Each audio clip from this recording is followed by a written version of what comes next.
I'm Shykeim Phillips, freshman guard from UNCW men's basketball team, and you're listening to Hawktalk with Easy and the Beards. Harper to get it in, throws it to Ewing. Ewing surrounded, 2 seconds to shoot. He drives, he shoots, he missed! He missed! He missed! We ring the bell, baby! Ding dong, the witch is dead! Takes the ball at the 30. He's hit, got away. Back upfield to the 35, to the 40. He's to the 45. He's the... All right, ladies and gentlemen, welcome back to another episode of Hawk Talk with Easy and the Beards. I am Easy. I am beard number 1. And I am beard number 2. Yelling from the back. But today, very special episode, very special guests. 2 special guests. Exactly. Shykeim Phillips, Imajae Dodd, welcome. Welcome. Thank you guys for having us. Absolutely. Both freshmen on the UNCW men's basketball team. We'll go ahead and get it started. Normally how we do it, we'll just start with maybe when you're super young, your earliest memories of basketball, and then kind of take it up and go through a little timeline. But either one of you, maybe just the first question, you both can answer it, whichever one wants to go first. Maybe, what's your earliest memory of playing basketball? My earliest memory when I was about 5 years old, I played recreational. Well, the age group was like 6 through 9, but I was 5, so they let me play because I was like pretty good. And that's your earliest. Mine was probably when I was in the 4th grade, and I was playing rec, and my team went to the All-Star championship, and we won. So yeah, that's probably it. So for both of you two, then. South Central, Snow Hill, right? Green Central. Green Central, that's right, but from Snow Hill. Yeah. Right? And you're from Winterville, correct, Shykeim? Yeah, I'm from Winterville. Okay, so both you guys born and raised in those areas? Yep. So who were some early influences on your game and guys that you kind of looked up to from those areas that you were like, okay, maybe I can go do that? From my area, I mean, we had a lot of good hoopers, but they ain't take it to the next level. But guys that went to my high school, like Dante Harper, he played D1 at St. Mary's, I want to say. I looked up to him a lot. When my school was it was mainly a baseball school, but one guy that took it to the next level was Blue Edwards. He played college, went to the NBA. And then you got guys that went to college like Montel Spade. He played at a D2 school. He was pretty good. So that's what's up. So you guys, when was it when you guys both kind of figured out, hey, I could take this and go to college and play college ball, maybe even pro? What age do you remember thinking that, or really what time in your life where you're like, hey, I could really, really go do this? I'll say my 10th grade year, because when I was a freshman, I was on JV, so I was really down. I was like, well, I'm not on varsity. But my 10th grade year, my 9th to 10th grade year, I made a huge jump. I even got Player of the Year in my conference, and I was I knew then since my 10th grade year, I was like, this can be something I can do. I'll probably say my 6th grade year. Cause in middle school, I was killing wasn't nobody mess with me in middle school. So How tall were you in middle school? 5'10". Okay. So hadn't had the huge spurt just yet. Yeah. Probably still bigger than the other Yeah. kids. Yeah, I was gonna say 6th grade. Damn. 6'5". Yeah. You guys grew up, I guess about 30 minutes apart. Yeah. Obviously, you were in the 4A school, 2A school, so that was different in high school. But did you guys cross paths at all prior to coming to UNCW? Did we play against each other? Yeah. Yeah, we played against each other. My junior year and my senior year, we played against each other. In high school? Yeah. Oh, so you guys played even high school games against each other? Yeah. What was that like? That joint crazy. It's every time we play against each other, it was like a movie. Sold out, packed gyms, good environment. It was just crazy. Yeah, I guess you talked about jumping to your sophomore year of high school. In the last, for you, the last 3 years of high school, pretty successful program. think for you the last 2 years or so made those state championship runs. So you guys had both great high school programs. Again, different divisions once you got down to the playoffs and whatnot. But I mean, what was that atmosphere like in high school? Was it like that for every game? Yeah, well, for me it was. Yeah, for me, same way. It was packed out every game. I think our community was really like behind us as far as basketball with South Central. They came to every game and just gave us great support. Well, yeah, I can remember for you, Imajae, your senior year, you had such a following, like to where every game was on local news, even down here. Once I think the idea came out that you were possibly coming here, the city of Wilmington started to kind of pay attention too. So, and I can specifically remember the North Carolina-South Carolina All-Star game at Hoggard, and half the gym was there to see you. Yeah. So I mean, when going back to that, was that kind of, I don't know if I would say it was eye-opening, because obviously you've had gyms packed watching you play before, but did that give you kind of a taste of what the future was going to be like once you came down here? I mean, yeah, a little bit. I mean, this city is just like fan base wise, it's just like it's amazing, and like for them to like come to that gym and watch me play, like it was just like great. Yeah, there's a lot of UNCW hats, shirts, and followers in there watching you that night. And if I remember correctly, that whole game was packed with guys. Like, I think a couple guys went to VA.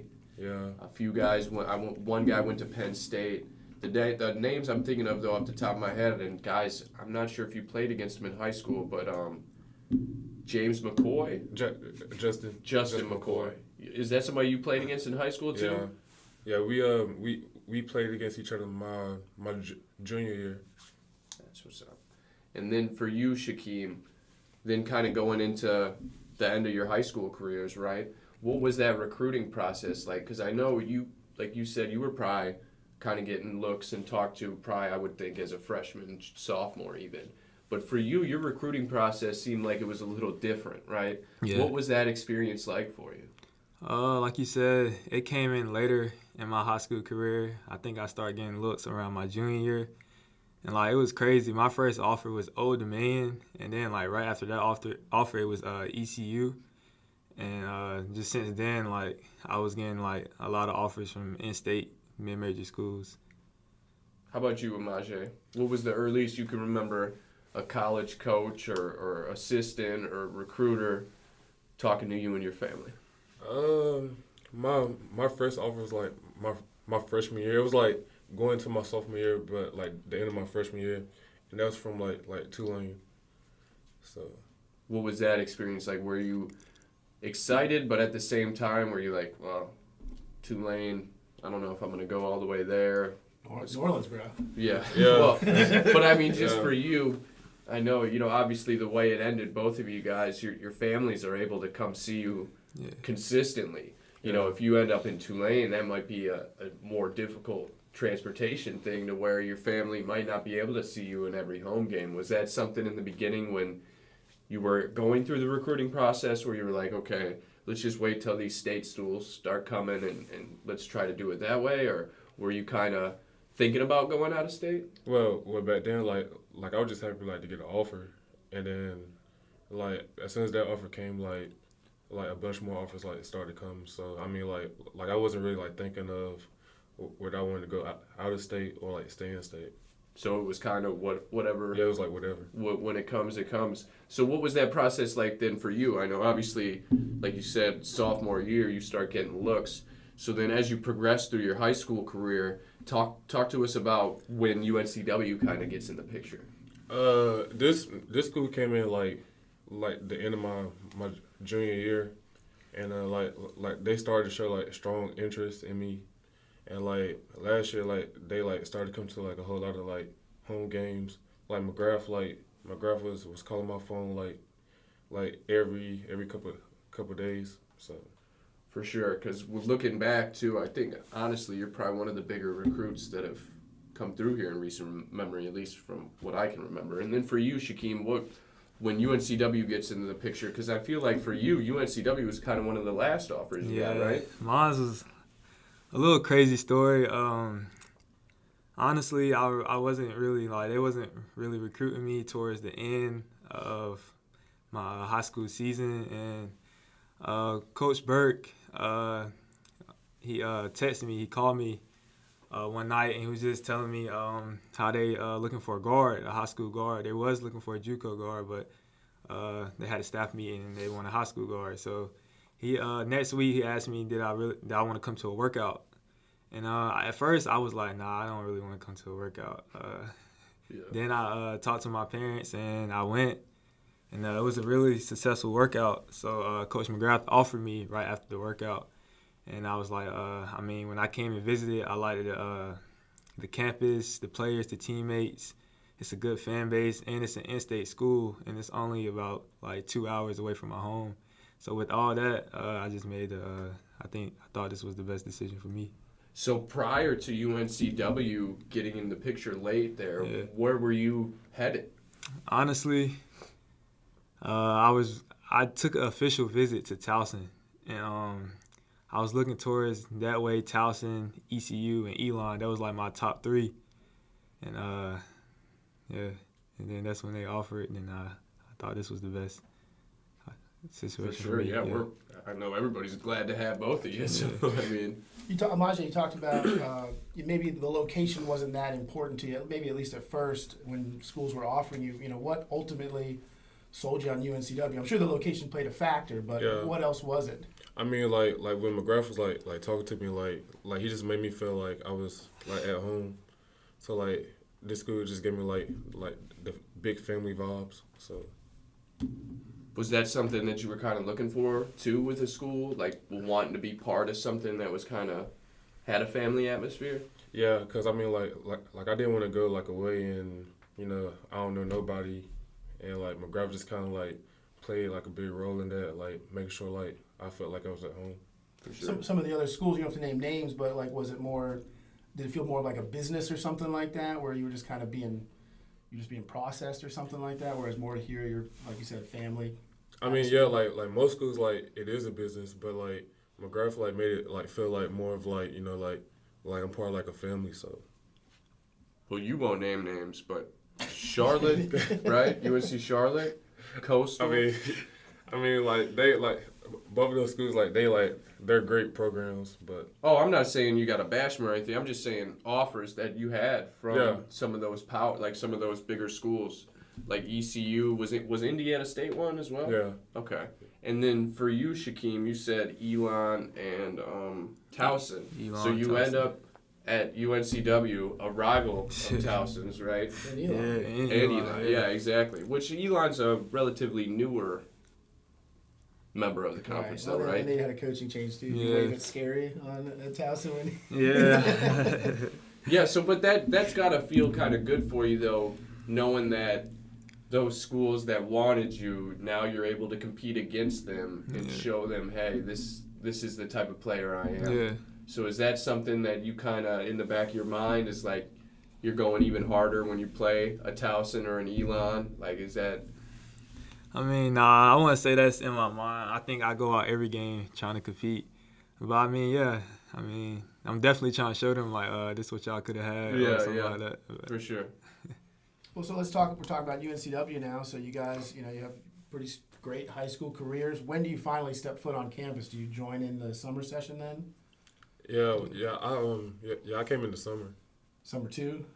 Yeah, I think summer 2. Same for you, Shy? And so, I mean, it's pretty much just you guys, like the team on campus, maybe a few other, students that are taking summer classes. What's that day-to-day like there? I know, classes you're taking classes at that point, right? Classes take up a big chunk of your day. Do you guys have workouts? Do you guys hang out with the team? Do you guys live together? Well, like it's kind of like a ghost town because like it's just us in the summer, but like we still be working out and hanging out and stuff. Yeah. What were your first thoughts? Once you start getting to meet some of the teammates. I guess you'd met them before in your workouts and stuff like that, but do you really start to get to know people then? Yeah, I think that was a big time for us as a team just to come together and get that bond, like. Just coming together in the summer, creating good chemistry for the season. I think that was a good thing for us. And then you guys pretty shortly after that, correct me, you have the Italy trip, right? Yeah. Talk about that a little bit. That's got to be quite an experience. I mean, like it was fun. Like for me, it was like my first time going out the country, The flight was long. Like, that joke Where'd was you long. fly? Did you fly out of Wilmington We fly with Charlotte. Yeah, and straight to Italy? yeah. It was like 11 hours. That joke was. Oh yeah. Yeah. Those flights are no joke. Just a side note, how do you guys do on like planes and buses in general, just with your size? Is that that's got to be just a struggle Shit. anytime? Yeah, shoot, my legs be fried. Like, I bet. yeah, You ever get the middle seat on a plane? yeah. Sometimes. That's gotta be horrible. Yeah, I know, right? Damn. No legroom, and you gotta like kind of squeeze And then you in. got two people 5'2" next to you. Right. Like, what the hell's going on? Give me some room. Anyways, you got to Italy. Yeah. And you played some games, and again, got to spend quality time with your coaches and teammates. Anything stand out just in Italy, or anything in general, basketball or otherwise? I think Italy was also just a good time for us. I think it was a great time for us. The food stood out. I think the 2 games we played, we just to see where we was at. I think that was a good thing for us. Imajae's got a smile on his face. Like, Right, you gotta start. The food was terrible. oh really? The food was terrible to be, bro. Oh really? It Did was you have alright. pizza? They have to have Yeah, pizza, pizza, right, when you go to pasta. Italy? Yeah, like it was mainly like pesto, like Oh. Okay, interesting. Pesto. I don't know. Now I see why you said the Yeah. food was terrible. like that's all we ate. Like most of the time, like 90% of the time, It that's all was we ate. it was different. It was Different. different. Oh, okay. Yeah, it was different. So would you lose some weight while you were over there because you weren't eating? Shit, it felt like it. So other than the food, then what? I mean, you guys had the experience really to come together as a team and then play some basketball. Shykeim, you mentioned it a little bit. What were some things that stood out to you guys right away on the court when you guys got on the court against pros? Because those guys that you played against are pretty much pros over there in those countries. Yeah, like it was just like a great time, like for everybody to bond, cause like everybody got like a different play style. So like we was like trying to like figure out how we can like mesh together. So For sure. So what was that experience like for you, Shykeim? Because then you kind of, if you fast forward to now, I think maybe when you got on campus, your idea of what you would be doing this year was probably a little different Yeah, to what it it is was. now. So what was that beginning experience like? I mean, the beginning experience, I was just trying to find my role. I mean, any little thing like just defense, any little thing I can do just to get on the court, just to see playing time. I think that's what I try to do. For sure. Yeah. And then so fast forward then to the season kicking off. High hopes with new season. Everyone's records at 0. I mean, talk about kind of your introduction to D1 basketball. What did you think it was going to be? Was it easier? Was it tougher? You mentioned some of the crowds you had in high school. Sometimes Trask Coliseum can get pretty rowdy, but some of those arenas on the road maybe not so much. Anything jump out at you so far just getting into D1 basketball? I mean, D1, it's very different from high school ball. Yeah, it's very different. I'll say the pace of the game. You really got to be in shape for college D1. In high school, I mean, I came in, I was like, I knew I was ready, but when I got here, I was like, oh, man, like it's a lot of stuff I need to work on. And being in shape was one of them. I thought I was in great shape. Did it take like the first game to? Yeah, like, first really game, I was realize that? actually like tired. I was gassed. I was Same, like, like, what in I the was world? gassed, Like, What it about was the very- physicality? I know maybe more so you banging around inside, but even just yeah. up and down the court, it's a physical game. Yeah, it's a very physical game. In college, obviously the guys are a lot stronger, and we just had to put on some weight during the summer. Do you think, I mean, obviously both of you guys played AAU. So when you look at like a state like North Carolina, the talent kind of comes with you, right? To where when you play AAU ball, you guys, in high school too, really, there's a lot of similar competition to where a lot of guys are good. A lot of these guys are going D1, D2, they're going on. A lot of them even pro, right? From this state specifically. And then you look at some other states, a lot of guys that play AAU basketball come together. They're usually like the best players on their teams and have been the best for so long that they can remember that it's kind of like, I feel like it's a harder transition to the college game for those guys, right? Yeah. For you, though, once you kind of picked it up, was it like, okay, I'm meant to be here? Yeah, I mean, I played for Gardner Road, so like that's a very good program. most of the players usually go D1, so like I was used to playing against high level competition. I think that really helped me when I transferred to college, just being used to the competition. You too, Imajae? Yeah, like just like shout like I play on the Adidas Gauntlet, and like most of the teams you play, like usually they got like one guy that's like the man. So I'm pretty used to like playing against like high major talent. Well, and for you, for a long time, you were the man, right? Yeah. So you were kind of used to that situation, and then coming here, was it difficult for you in the beginning, coming here and not necessarily being the guy right away? No, not really. Like if like I just try to ask like the coach like what my role was, cause you know like I'm not ashamed of like taking a role and like being a role guy. So like. That's great to hear. I know Burke will hear that and love it. Yeah.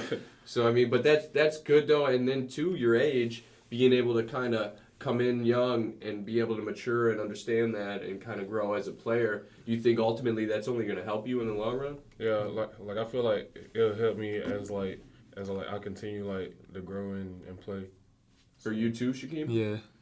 Well, and then kind of bouncing to you now. Like we kind of mentioned it before, you look at your role when you first got on campus, and really, you know, obviously you probably realized you wouldn't necessarily start right away, Yeah. right, with Kai here, and then to fast forward now to where you are starting, you are, you know, defending CAA Rookie of the Week. What has that transition been like for you, and was it something that you kind of maybe saw the writing on the wall once Kai left, that it was like, okay, it's time? Yeah, I mean, it was a very big transition for me. Being that I was coming here, I knew we had a great point guard. He was second leading in assists the previous season. So, you know, I was just, like, looking forward to just playing, like, watching him, learning different things. And, I mean, when he left, I was like, I was like that. I was shocked because, like, you know, I'm the next guy up. So I look at it as an opportunity, and I think I took full advantage of the opportunity. I agree with that. Yeah, I mean, like you just said, it's from a higher level, from a program perspective, you probably don't want to see so much change in the course of a season. But sure enough, you know, all these different things happened, and like you said, next guy up. I mean, you guys are probably better players because of it, you know, because you didn't have a choice but to jump into that role. I mean, Imajae, you know, up until the last week or so, you know, when you're healthy, I mean, you were the next guy off the bench in the post, right? I mean, that was your role. I mean, was that what you expected coming in? You talked about playing wherever you needed to, but I mean, you were the guy in the game when Marty wasn't. Right. Well, when I first came in, like I knew like I wouldn't like necessarily like be starting, like I just came in like expecting like to play a big role, so. And then too, I guess for both of you individually, I guess we can kind of go back to that. What were some things then that you learned from Kai before his departure? And then for you, what are some things that you're probably still learning from Marty? From Kai, I mean, he's an excellent passer and just picking the defense apart.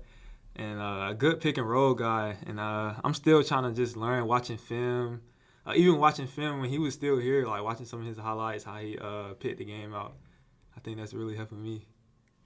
I must say, like, one thing I learned from Marty is like he breaks down the game like to like where like you think more like it's flashy, but like he'll break it down like fundamental like where you should be posting up, like I learned from him. Just like kind of the detail of it that goes into details, it, positions you should be in the paint, you know. And then too, is Marty kind of one of those film guys too that when you guys sit down and are watching and breaking down film, that he recognizes things in opponents you guys play, and he's putting those kind of things in your ear? Yeah. That's great. How's the team been basically kind of in the second half of the season now under Coach Burke? You know, it seems kind of like a, you know, more high energy, kind of just maybe a little bit more relaxed atmosphere. Is that true? I mean, what have you guys felt in the last 12 games or so of the season? I mean, like we've been working like this last half of the season, like we've been in the gym nonstop, and Burke like has like really been like pushing us to be like the best we can be. So.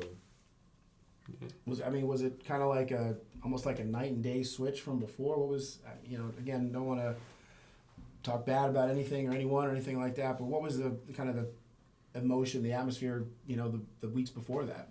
It was definitely emotional when we found out our head coach had to leave. It was definitely emotional for us, but it just keeps going. Like you can't stop. Like life keeps going. Yeah. So when we found out Coach Bird had the job, we just pushed it up another level. Like obviously we want him to be the head coach. We want him to stay, and we know for that we have to win games, play harder, just work harder in practice, just do different things, just so he can try to get a job. Well, and you mentioned it was emotional. I got to think too. Was that kind of your eye-opener, too, to the situation of ultimately, like you kind of mentioned before, college basketball is a business, too, right? Yeah. Was that kind of something that opened your eyes to that as well? Yeah, that opened our eyes. I think all of our eyes. It was just a very big change for us, and it just shows, like, what you got now. Everything's, I want to say, temporary. Like, you just got to work hard and make sure whatever you're doing, do it at your best. You talked about trying to win games, for whatever reason, whether it's for coach or for yourself or for the school, for the team, whatever. Well, that's what you guys have done. In the last 12 games, you've won more, percentage-wise than you had before. Can you attribute that to anything specifically? Is it because of the intensity in practice? Is it because of the emotion? Is it a little bit of everything? Like Burke brings the energy like every day. Like in practice, he's the same way in the game as he is in practice. So, like he brings it every day, and like he wants us to like compete just like he is. So. Yeah, I wouldn't try to use this as an excuse or anything, but we're a very young team. Like that's not an excuse, but like coming in the season, like I guess I want to say it was a high expectation, but we're a very young team. You got 3 freshmen. You got a lot of a guy from JUCO. You got a guy that transferred from another school. So, in the beginning of the season, we're all trying to find our bond, our chemistry. And I think now, towards later of the season, you can see it getting better. And that's why we're winning games and stuff like that. X's and O's wise, any little tweaks specifically that kind of Burke's brought in the last few weeks that have made a big difference? Yeah, a little bit. The plays that we was running before, like they worked, but Bert made like small adjustments, and like we started to get used to them, and it's been working the past games. So. Well, and you mentioned you guys were young. Even the guys that aren't freshmen or sophomores, some of these guys, Mike, Marty, this is their first time getting on the court for UNCW. So not only is it a learning experience for you guys as freshmen coming in, but these guys too, right? So that experience, being able to go through that together, all of you guys, do you think that's only going to help you in the long run? Yeah, I think that's only going to help us in the long run. All of us going through the same type of thing is definitely going to help us, even just bring us closer with this situation that's going on right now. Well, yeah, and obviously you see the Hire Burke hashtags online. You see the student section putting signs out. What do you think it's going to take ultimately for not only you guys to have success with Burke, but then for him to not only keep the job, but for you guys next year to be able to kind of start in the right situation? You know what I mean? Yeah. It's going to definitely take everybody, from the fans to the managers to the team, the teammates, the coaching staff. It's going to take everybody for him to get the job. And we just definitely going to work hard, and we definitely going to try to make a good run and see the tournament. For sure. Well, so let's talk about that a little bit. We're recording on Wednesday. I think this comes out, Friday or Saturday? Yeah, Friday. Yep. So you got a chance to listen to this before the tip-off there. Game 1 is on Saturday in Washington, D.C., 4 p.m. You guys end up with the number 9 seed out of 10 teams, so you open up against number 8 Drexel. Kind of unique because you just played Drexel, not even a week ago at the time we're recording this, and beat them, so you guys got to feel pretty good about that. Right. What's the mindset? I know you told us you're heading up on Friday. What's the schedule looking like? Tell us a little bit about your next few days. The next few days, we got practice today, practice Thursday. Then we got practice at the facility Friday. We just definitely going to execute the coach's game plan. Obviously, Drexel coach, he's a very good coach. He's going to make some different adjustments to what he's seen in the film. And we're going to make some adjustments also, watch film, and just execute the coach's game plan in practice. Well, you split the regular season. Took the loss up there, got the win down here, so this is the rubber match, right, for all the marbles. Yeah, and Drexel, like, they're tough. Like Drexel got tough team. James Butler, like he's like the biggest rebounder in our league right now. So like we definitely got to come out and play tough and physical. Well, and they got Cameron Winter too. Yeah, they got the defending CAA Rookie of the Year, right? Yeah, so he's nice. I mean, they got some players, and then too I've mentioned this several times, but knowing that you guys can compete with anybody in the conference, right? Because I think it'd be a little different if, say, you guys had beaten up the bottom of the conference, but then got beat up by the top of the conference, right? Yeah. Like, I think that might hit the confidence a little different. But the fact that you guys have beaten the top of the conference with Coach Burke, too, right? Yeah. Does that give you guys an extra boost of confidence that you guys can do it and maybe make a little run? Yeah, I think that gives us a confidence. Like you said, we have beaten the top half of the conference. And just knowing we can beat the better teams in the conference just shows that we can compete. I think the biggest thing with us is just being consistent, like just being consistent each and every game. Once we get that consistently, I think we'll definitely be one of the top teams in the conference. Yeah, the sky's the limit then, right? And really looking at some different things over the last couple days, the CAA is wide open. Yeah. I mean, I don't think there's one analyst that has, or at least two that have the same team winning the tournament, right? When I'm looking at a lot of these predictions and mock brackets, a lot of these guys have, whether it's Charleston, Hofstra, Delaware even, or William and Mary, like there's all these different teams at the top. Why can't it be you guys? Well, a lot of people try to like count us out because like all the stuff we've been through. But I feel like we got a good chance of like making a run in this tournament. Like he said, I think they're counting us out, and I mean the teams you named, like what is it, Charleston, Hofstra, Delaware, William and Mary. most of them teams we already beat, Yeah. and I feel like in the teams that we didn't beat, like we lost against two by Hofstra here. Like we definitely compete with any team in this league, and I feel like we're gonna make a push. We're gonna surprise a lot of people. For sure, and the way you say that too, it reminds me. I'll never forget Mike Akaru after Coach McGrath got let go, and I think it was after Rob's first game, Coach Burke's first game. Mike specifically said that, hey, we're not giving up. You know, there's a bunch of guys hungry in that locker room. We're gonna keep fighting, and we're gonna surprise some people before the end of the season. And I know a lot of people probably looked at Mike like, this kid's crazy. Yeah. Like what? I mean, what's he talking about? Yeah. But you guys actually did it, Yeah. right? I mean, you guys actually put in the work and got better over the last month and a half. What is that a reflection of, do you think? Is that something that was a combination of Burke and you guys, or was it just maybe just a little minor change in the details of the game plan or whatever it may be? What do you guys credit that to? Well, I feel like it was like a little bit of both. Like we came together and we was like, you know, we're tired of going through this, like losing, and we was like, we're gonna like turn things around. And I feel like Burke like kind of helped us by his energy, like bringing that energy like every day in practice. So. For sure. Yeah. You agree with that, Shykeim? Yeah, I agree with that. For sure. And well, for going back to Burke specifically, then had you guys ever had a coach like that before? Like a guy that was that intense? My freshman year, my coach Charles Harris, like he was like the same way. So, how about you, Shykeim? As far as his energy level, slapping the floor, Yeah, it's crazy. Nah, I never had a coach like that. Although I have had great coaches that coached me, but I never had a coach that with that energy like Coach Burke. Nah, For sure. Do you think that's something you guys needed? Like Yeah. that change was needed? Yeah, I think that change was definitely needed for us, just to bring the confidence out of us. I mean, we're losing, you know, we're down, and him just seeing your head coach with the energy he has just definitely boosts us up.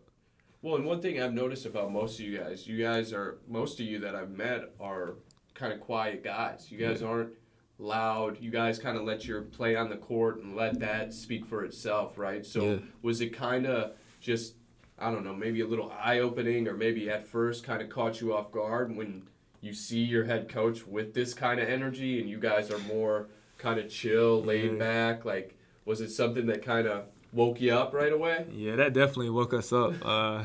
He always gets on me because I'm the point guard, and you know, point guards can't be quiet. Like, they're supposed to be the most talkative on the team, and I'm working on it. He's always in my ear, and I'm definitely working on that. Well, and you're still so young. I mean, you just got here.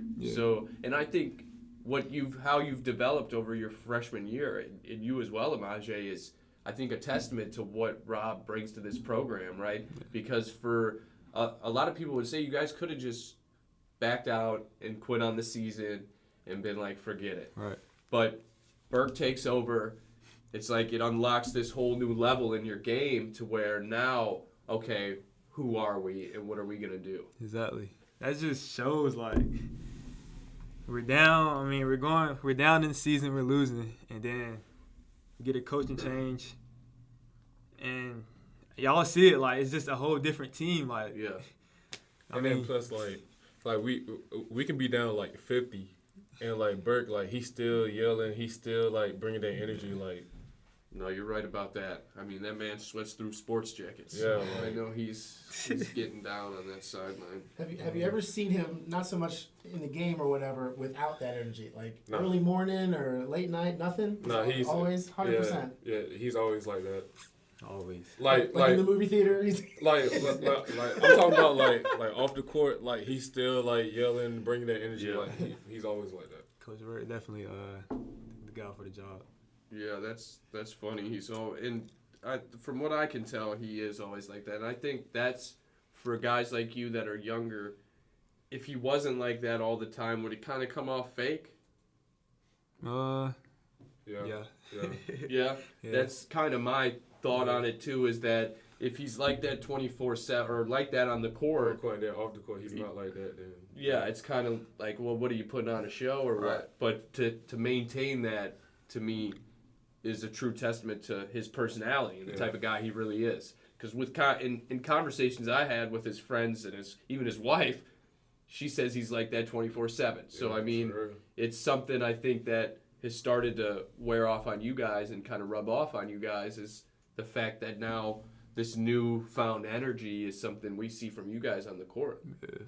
Is that something now, too, going forward, that you guys expect for the rest of your time here? Oh, yeah, of course. Like, I mean, if you like that, like this second half of the season, like, you might as well stay like that. Yeah, so. Right. How's you guys? You know, you talked about the first game of the season. You're like, whoa, this is a whole different level, the pace, the physicality. You know, how are you guys holding up now at the end of the season? You know, you're still playing these games. Yeah. And the roster kind of shrunk as the season went on. We alluded to some of those guys.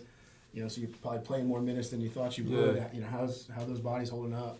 I mean, I got a couple little bumps here and there, but I'm definitely gonna play through it. And I think I'm definitely getting used to the game in the college, the pace and everything. Yeah. I feel like everybody's kind of like tired. I mean, cause like we play like this is a long season. We play like 30 games. So like, I mean, we all got adjusted to like the level of play, but like I feel like everybody just kind of like tired and stuff like that. Even Burke's energy can only carry that so far. That still there's physically you can only. Yeah, it's like you bring that 24/7. This is like you just get tired. Well, is that then too to where when summer comes around, you'll definitely enjoy that little break? I mean, yeah, we're gonna enjoy it, but then like it's not gonna be for long. It's like we're getting right back to work and we're gonna stay in the gym. So for sure. And then too, Shykeim, I know your name always comes up when we talk about the diet and the way you've mentioned kind of how you've transitioned and the college game has been a little different. Do you think the energy and being able to sustain that is something that you're going to work on over the summer? And does it include maybe taking some things out of your diet that maybe you're used to being able to eat or drink because for so long you could it just comes right off you. But now you're getting older. Yeah, you're right. You're in the college game. Are those some things that are in the back of your mind? Yeah, I'm as you go? definitely this summer. I'm definitely going to change my diet. That's definitely a big thing that's very underrated that a lot of guys don't understand. Like you have to eat healthy in order to last and play at the highest level. So I know for sure, like next season and the rest of my future, I'm definitely going to change my diet. How about you, Imajae? Is that something you've thought about too? Yeah, cause like before, like in high school, like I used to be able to like go to like McDonald's and like eat some, Eat and then whatever? like and then like go on the court and like play. But like now it's like I gotta stretch, got to eat healthy. Like I just can't go on the court and just play. Like I gotta get warmed up. What are some things for you, Shykeim, that you know as soon as the season's over, I got to pull those or I got to cut back? What are some, whether it's food or drinks? Cookout, definitely cookout. Facts for real though. Late night cookout, I can't be doing that. I definitely got to eat more fruits and vegetables. Just a lot of fast food, cut down on all that, and drink a lot of water. I'm a big juice guy. I don't really drink a lot of water like that, but I know that's going to have to change. What about you, Imajae? Yeah, same. It's cookout number one. Yeah, and it's so close. Yeah. It's just right there. Yeah, You can like walk to it. Yeah. I don't really drink like a whole lot of soda. I'm like Sean. I'm like more of a juice and water type guy. So That's it. Yeah. That's. I mean, cookout. It ain't going nowhere. But They all have their portions. yeah, right. Yeah. We'll make up for it. But then, so yeah, guys. Then going forward, I mean, obviously, I know you guys have kind of reiterated what the vibe is around campus with the higher Burke, and what do you think it's going to take from you guys, even outside of what you do in the conference tournament? Because, shit, if you guys win it, I think it's sealed. It's, then that's Rob's job. But I think looking past that, though, do you think it's going to take consistency from you guys with, voicing your opinion, or do you think it's going to take kind of rallying around him, and when you guys maybe do your, little exit meetings or end of the season meetings, kind of talking about him more and trying to maybe get in Jimmy Bass's ear a little bit? What do you think it's going to take from you guys? well, I feel like from us, like the main thing we can do is just go out and play and play to, win games. I feel like if Bass won the higher Burke, then by now like Bass would have already done it. So like I feel like it's really up to Bass at this point. For sure. I feel like everything is going to take in place. Winning games, working hard, staying in Mr. Jimmy Bass' ear about it. Even just being a good person in the community, having good grades, just all that just plays a part in just Coach Burke getting that job. Everything plays a big part in it. For sure. Well, like you said, I mean, you can only do your part, and that really is, the next week. So hopefully everyone's calendars are cleared through Tuesday nights to bring the ladder under the net, cut it down, and you're headed to the NCAAs after 4 wins in the CAA tournament, right? Yeah. That's what's next on the docket, and we go from there. Yep. Absolutely. So maybe we'll kind of make it a little lighter now to end it, right? Since we had some, we've changed up the format a little bit, so you guys will probably like this, right? So I'll hit you with the same questions we hit Boggs with, right? I bet. So, top 5 rappers, top 5 dead or alive. Shykeim first. All right. Like, this is not in order. No, it It's don't not have to be in any order. You got I thought it was in order. No, Drake. it's- You definitely got Drake. You got Lil Wayne. I got to throw my boy NBA Youngboy in there.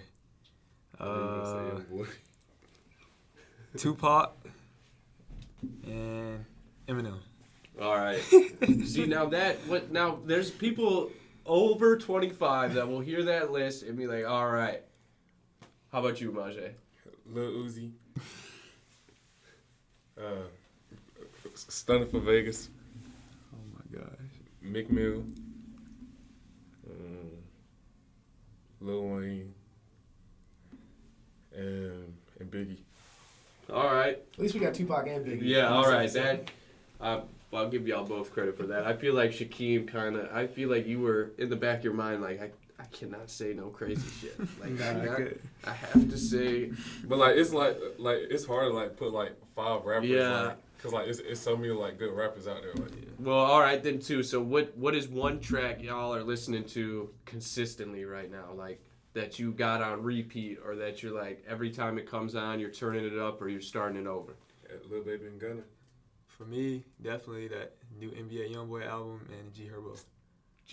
I was just gonna say G Herbo's new album ain't bad. Yeah, that one's tough. That intro might be one of the Yeah. toughest intros Yeah. I've heard on a hip hop album. That go hard.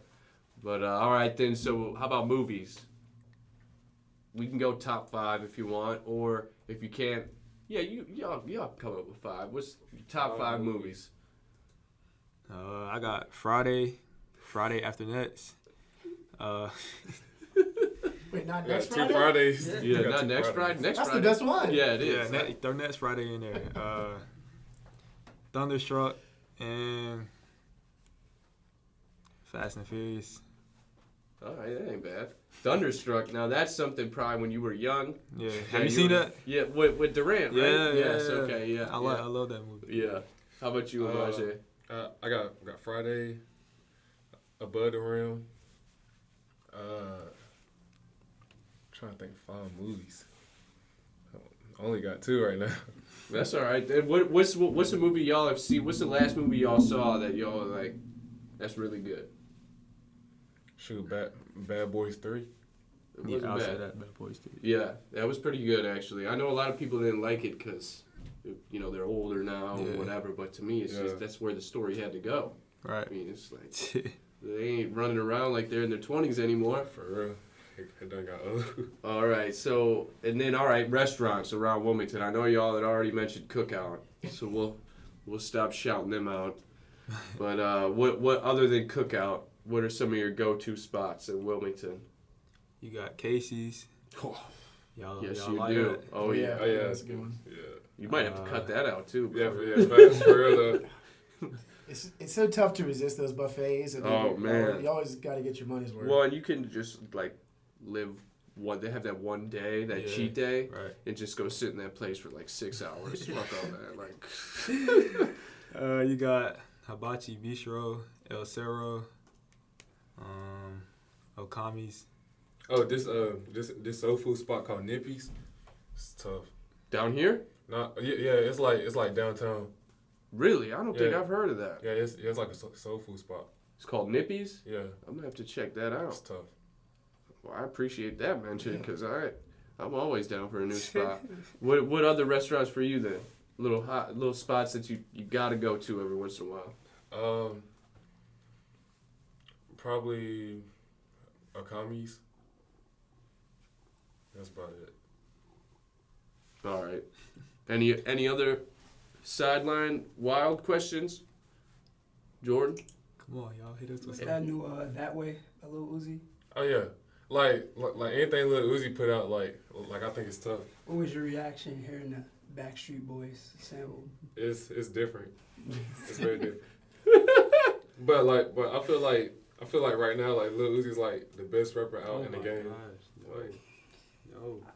like once Lil Uzi drop his album, like it's over for all the rappers. coming. I thought he was retiring. Nah, it's album coming. I know, but I thought he was retiring. Didn't he say he was retiring a while back? Label issues, you know. Yeah. Whatever. I can't fathom one of those guys being like the best ever. I mean, they're It's just selling albums now. Don't get me wrong. Yeah. People love him. It's just like he's different. Like Yeah, Lil he Uzi got is. his own like. He got is his own different. sound. I'll give you that. He is different. But I mean, lyrically, like I just can't. I know, like, he's- any of those guys can't like. Nah, If he's you- like he's not no like lyric. Like, Yeah. Like he's more like a turn up like type rapper. Lyric guy, you got to go with J. Cole. Yeah. Yeah, J. new, Cole, yeah. Meek But to Mill. me, still, I mean, Eminem is Yeah, just tough. crazy. Like, Underrated. that dude can still. I mean, that album he just put out. Have you heard his Nah, I new ain't heard album? that. Oh man, Yeah, it's we're- kind of him going back to what he used to be For like. real? Yeah, It's crazy. we're not listening to Eminem. I'll listen to him. I'll listen to him. Yeah, well, He's not see, listening to Eminem. he ain't making music that like he ain't making music for this new generation really. Like that's not his thing. I think. One track goes on. Yeah, that yeah. What Godzilla? That's I think that's his attempt to try to get the young fans back into him. But yeah, Eminem. Yeah, like these days, like rap is like more like turn up. It's not like listening to the words and like. No, you're absolutely right. And it's more about the beat and Yeah, how you beat, feel when you yeah. hear it, Yeah. instead of can this dude rap? Because I just feel like some of these new rappers, Yeah, like they you're like they don't say nothing. It's just No. like it's turn up. they like, aren't saying anything. But I can't knock them all because I'm kind of a Young Thug fan, and he's kind of like in that same category where some of the shit he says, you're like, what? Yeah, it's like What? mumble rap. Yeah, like not only can you not understand him, but then when you actually figure out what he's saying, it's like, man, who are you talking to? For real though, yeah. Like you talking to babies or some shit, or what is this? Not for real. But yeah, that's my 2 cents on hip hop today. Mike? I just bought Tenacious D tickets today, so Yes. I'm gonna see myself out of this conversation. I actually Tenacious D. If y'all don't know who that is, that's Jack Black, the actor, who is Okay. funny as hell. But he makes rock music too, which is actually it's all like comedy. For real. Like, yeah, and that's old. That's kind of old school because I remember they used to have a show on HBO, and that shit was hilarious. That's like Adam Sandler making music. Now, have you ever heard Adam Sandler sing? Nah. You want to laugh? Y'all like country music? Oh no. You know, Mike, a Mike, little bit. You alright with country music? All right, I got one country song on my iTunes. It's Tim McGraw, "Don't Take the Girl." I never heard that. It's actually a classic. Boys around here? Yeah, You like that? I'm more of like the pop country. I'm Yeah. not like old school country. Well, it's Which country. I get a lot of slack for that. That's the same as rap kind of nowadays, right? To where it's transitioned into kind of like this Yeah. poppy feel to where Yeah. they're making more music that can get played on more than just the country station. Who do you think was at the beginning of that for country? Like Florida Georgia Line? Yeah, probably. I mean, them, Luke Bryan, Yeah, Luke Bryan. Aldine, Yeah. Yeah. Garth Brooks might have been on the cusp of that. Yeah. Some people say he's old school. Some people say he's new school. Garth Brooks is hilarious to me. You see the slack he's been getting for wearing that Barry Sanders jersey? People thought he was endorsing Bernie Sanders. It's like, what kind of dummies are you? It's a Detroit Lions number 20 jersey. That just tells you how out of touch some people are. It's like, Jesus. Do you guys like pop? A little bit. But Like Maroon 5? yeah, I'll listen to some Maroon 5 just because Yeah, my he's girl still- and my yeah, kids, Maroon 5 's they up. love that stuff.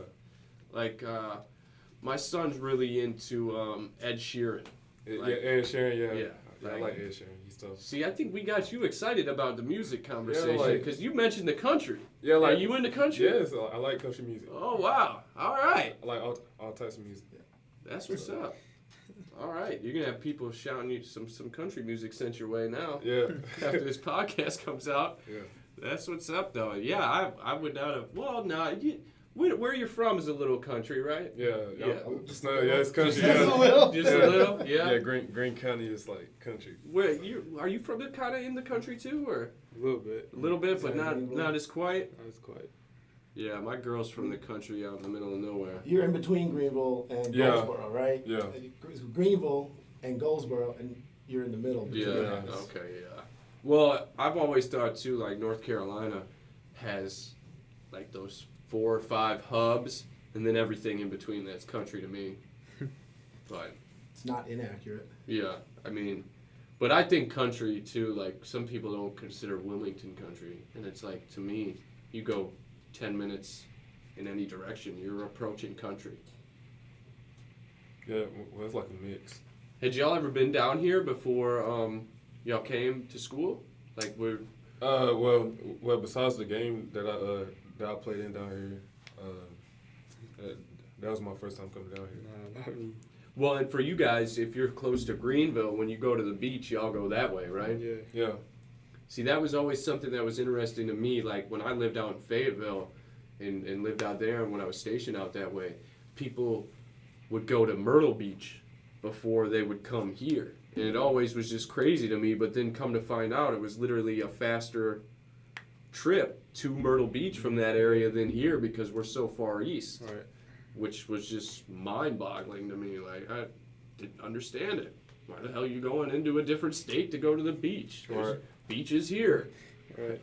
But enough of my shit. But yeah, it's been real. I appreciate you guys coming on, man. This is one of the better interviews, having both of you. Pretty cool. Yeah, no problem. Appreciate y'all having us. Absolutely. Appreciate it. Hey, go Seahawks in the CA tournament. Yeah. Any last shout-outs from either one of you? Y'all can shout out whoever you want. The mic is yours. Shoot, so I want to shout out Money Green County. And it's like, no. Well, it's already out there. You can't take that back. Shout out my family. Shout out everybody from 2-5. Shout out my teammates, my coaching staff. And shout out you guys. I appreciate that. Well, yeah, and I know your brothers will probably be listening to this. Yeah. So you better shout them out. Shout out my brothers. Yeah. That's one thing I can attest for both of you, man. That's great that I see y'all families pretty much at every game, man. That's got to feel good being able to have that. That's awesome. But, yeah. Jordan, Avery, any last words? All good. All right. It's been another episode of Hawktalk with Easy and the Beards.